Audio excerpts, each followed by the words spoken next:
بحثا عن حقوقه الدستورية يجلس أبو نور هنا وسط النجف الأشرف معتصما رغم معاناته مع مرض القلب.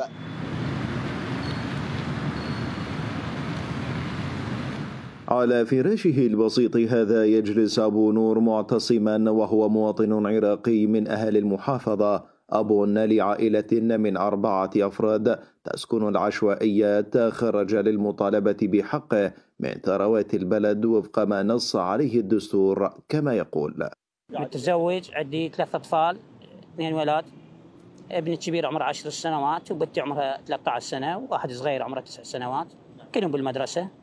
أسكن ببيت تجاوز، وأصلا مؤلية، يعني تجاوز ومؤلية بنفس الوقت، ما معلوم ايش وقت أطلع من عنده حقيقة.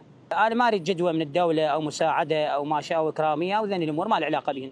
أنا أكو حقوق رسمية وشرعية كفلتها بعض المواد بالدستور العراقي اللي ذكرتها قبل قليل، مادة 30 ومادة 111، ينفذوها خير على خير، ما ينفذوها احنا باقين معتصمين. ويعتبر نجفيون أن لأبي نور حقا مشروعا في موارد البلد من النفط والغاز، وكذلك لكل العراقيين، مؤكدين عدم وجود توزيع عادل للثروات مع انعدام التساوي بالحقوق أسوة بالدول الأخرى. اليوم كثير من الدول تنص دساتيرها على اعطاء حقوق ولو تكون رمزيه من بيع النفط الى شعوبها. يتم الحديث معهم عن موضوع النفط وبيع النفط وحجم عائدات النفط في العراق. يتحدث عن حصه للشعب العراقي ولافراد الشعب العراقي، وهذا تاكيدا حق مشروع لكل مواطن.